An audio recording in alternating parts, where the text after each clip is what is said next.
Uma pesquisa realizada pelo INCOR, Instituto do Coração da Faculdade de Medicina da USP, em São Paulo, com apoio da FAPESP, utiliza partículas que se assemelham a vírus para desenvolver uma vacina contra o novo coronavírus.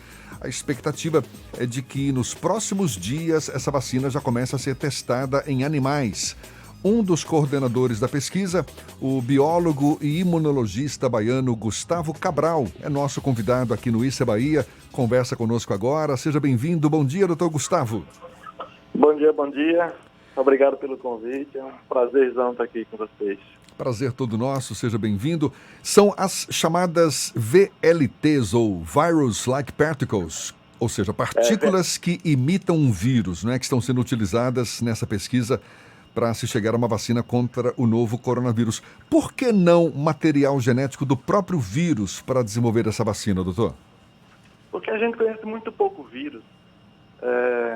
A gente precisa entender que são pouco mais de 4 meses que a gente conhece esse vírus. A gente precisa entender muito mais dele, de qual a relação dele com o organismo, para produzir uma estratégia muito mais eficiente e segura.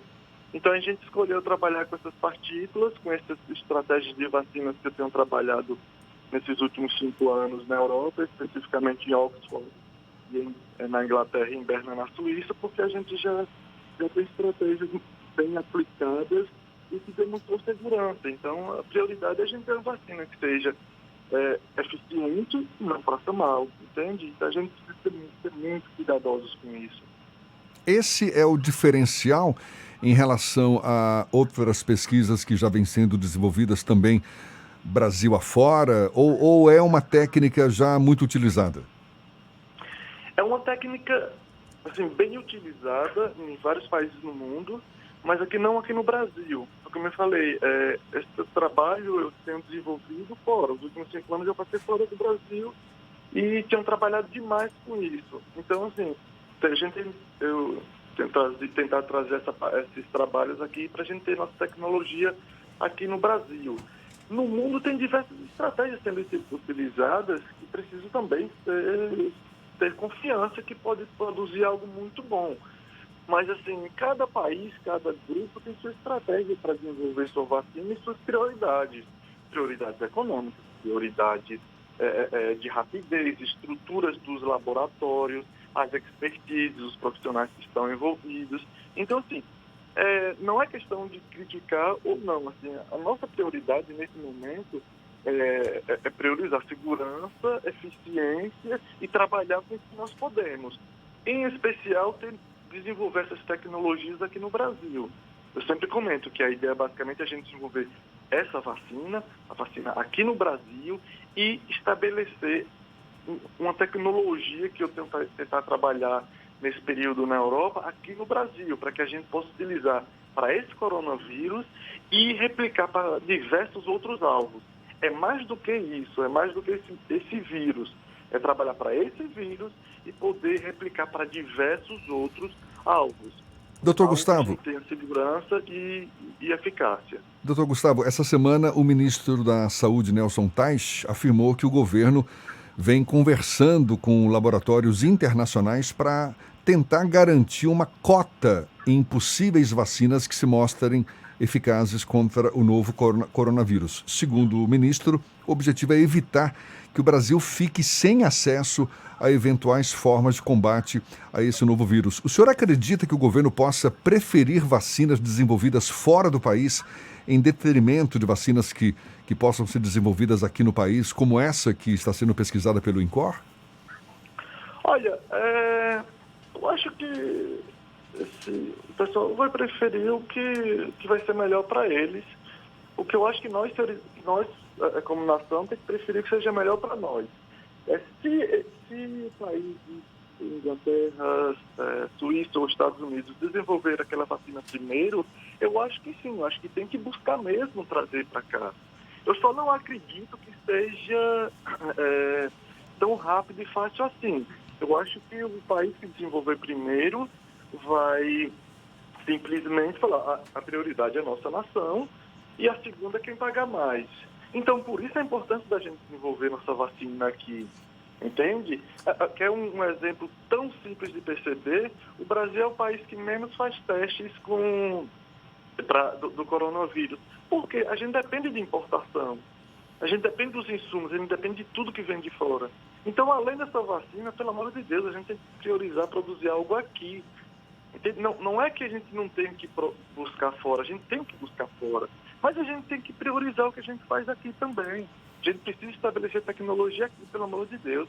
Isso é tão claro, tão simples de ver, sabe? Por isso que a gente precisa estar junto, a gente tem que estar brigando, assim, independente de qualquer coisa. A gente vai seguir, vai desenvolver a vacina, mas cedo ou mais tarde nós vamos ter essa vacina. Quem Gustavo, eu não vou priorizar, I don't care, não importa. Gustavo, vocês estão trabalhando nessas VLP, com o uso de VLPs. Como é que está esse processo? Quais são os prazos? Quais são as expectativas do seu grupo de pesquisa no sentido de desenvolvimento dessa eventual vacina para o Covid-19? As expectativas são realísticas. A gente não trabalha com promessas nem mercados, tá? Com business e tal. A ideia basicamente é para o ano que vem a gente estar com a vacina sendo aplicada em seres humanos. Para o ano que vem. Porque nós somos realistas. O melhor exemplo foi a questão do Zika vírus. Há pouco tempo a gente teve essa coisa do Zika vírus no meio da confusão, o mundo todo tinha. Nós vamos ter uma vacina daqui a 6 meses, nós vamos ter vacina daqui a 1 ano, e até hoje não tem vacina licenciada para aplicar em seres humanos. Então é o seguinte, nós precisamos ser realistas. Nesse momento, a melhor vacina é a participação social, é evitar aglomeração. Porque o princípio da vacina, basicamente, é prevenir. Então, para prevenir, sigam as orientações da Organização Mundial de Saúde. Não adianta esperar apenas cientistas ou que nações que têm feito, ou empresas têm feito investimento em milhões de promessas daqui a 6 meses, daqui a 1 ano, daqui a 4 meses. Olha, espera os resultados saírem. Quando os resultados saírem, sim, tem promessa em cima de dados. Nesse momento, são só hipóteses. A melhor vacina, nesse momento, não tenho dúvida nenhuma, é a participação social. É para prevenir, tá? Porque a gente é realista. O ano que vem, a gente vai estar com a vacina sendo aplicada em seres humanos. Estamos trabalhando como loucos, assim. A vida parou totalmente. Nós não temos vida pessoal. Mas, assim, nós precisamos ser realistas e chamar todos para participar. Pela primeira vez, tem um grande caso de pandemia, né? Na história, a gente teve outros momentos, teve a gripe espanhola no início do século passado, mas pela primeira vez há uma rede de comunicação que, em teoria, deveria funcionar também para o intercâmbio de informações entre pesquisadores, entre universidades. Isso tem acontecido, Gustavo, agora durante a pandemia do novo coronavírus, ou as universidades estão funcionando como ilhas e cada um desenvolve por conta própria sem ter uma comunicação? Assim, sempre tem. Na verdade, a ciência ela é universal, ela sempre se comunica, tá? Ela tem essa comunicação direta, tem colaborações. Isso tem. Assim, na universidade, no setor público, a gente se comunica muito, muito mesmo. Não só agora, por causa da epidemia, mas, assim, no geral, a gente se comunica muito bem, a gente publica. Uma das coisas que o pesquisador em si mais gosta na vida é de fazer publicação em revista científica. É uma das coisas que nos faz nos sentir melhor, de ter dados e publicar. Mas a gente também precisa entender uma coisa. Não adianta querer ser inocente e achar que uma empresa vai investir $1 bilhão de dólares e vai passar as informações para um pesquisador aqui no Brasil, um pesquisador na Inglaterra. Ele vai fazer investimento que é isso de volta. Então, assim, a gente nós não podemos ser inocentes. A gente não imagina que os Estados Unidos da vida ou a China vai investir bilhões e bilhões para passar passando informações preciosas, que pode acelerar a vacina. Eles vão querer o protagonismo, todos vão querer o protagonismo. Nós estamos trabalhando com seres humanos, então também tem o ego que é envolvido. Não adianta imaginar ser inocente, não, e todos estão trabalhando em prol da sociedade. Olha, quando a gente fala de universidade pública, sim, a gente trabalha para o público, mas quando tem investimento privado, quando tem questão empresarial, que é muito importante para o desenvolvimento científico e tecnológico, mas tem os cuidados, a questão do business, do negócio, e não vão passar informações preciosas para outros desenvolverem mais rápido. Esquece isso. Vamos parar de ser inocentes, que isso não vai acontecer. Tá? Nem agora, nem nunca. Não adianta. Sempre vão procurar quem investe 1, 2, 3 bilhões e retornar isso com muito mais, com uma quantia muito maior, sabe? Não adianta. As universidades a gente consegue ter interação muito boa aqui da Inglaterra, mas também estamos trabalhando com seres humanos, todos querem o protagonismo. Aqui no Brasil, a gente, como universidade pública, é mais fácil da gente interagir, mas onde há muito dinheiro e muito ego, não ache que vai ser assim, olha, nós estamos vivendo esse momento, todos vão interagir. Não vai. Esquece. Doutor Gustavo, o senhor falou agora há pouco que pouco se sabe sobre o novo coronavírus, tanto que está sendo utilizada essa chamada VLT, não é? Que são partículas que imitam o vírus na pesquisa desenvolvida pelo INCOR. Agora, o que se sabe com certeza já a respeito desse vírus, sobre o poder destruidor dele sobre os seres humanos? A gente sabe que, vou falar de uma coisa bem simples, a gente sabe que em pouco mais de 4 meses, o vírus já causou a morte de quanto? Eu não peguei os últimos números ontem, mas só que no Brasil já com certeza já tem mais de 7 mil óbitos. São mais de 8.500. Mais de 8 mil. Assim, eu estou tentando, na verdade, esse nosso pé porque eu fico muito angustiado, para ser sincero. Todos nós, né? Sabe, tipo, e aí no mundo os números dão uma angústia enorme. Então, essa última semana eu parei de acompanhar os números porque tá uma sensação muito ruim, estou me sentindo muito mal. Então, isso notificado. Agora você imagine o que não tem notificado. Como eu falei, o Brasil é o país que menos faz testes. Mas do ponto de vista científico, alguma característica que surpreenda os pesquisadores? A gente percebe sim esse poder de letalidade dele enorme, mas, enfim, do ponto de vista da pesquisa mesmo, o que ele já tem de descoberto, de novidade que possa ser? Olha, esse vírus, mesmo que a gente não saiba muito, por exemplo, tanto sobre ele, a gente sabe sobre a família dele, tá? Que é a questão dos coronavírus, de modo geral.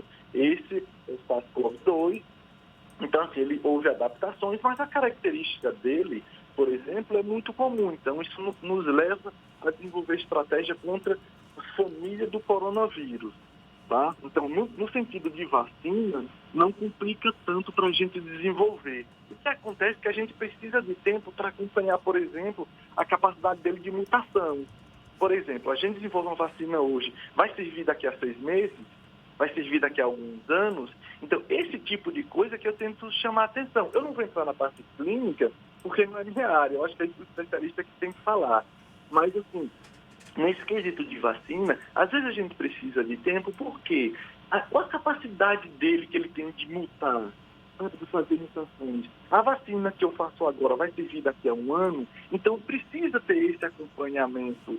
Quando é um vírus que ele só, por exemplo, a gente conhece há 4 meses, a gente o mundo tem acompanhado ele, mas a gente não sabe a afirmativa, por exemplo, com uma pessoa que tem me perguntado demais, uma pessoa que foi infectada a primeira vez, vai acontecer a segunda?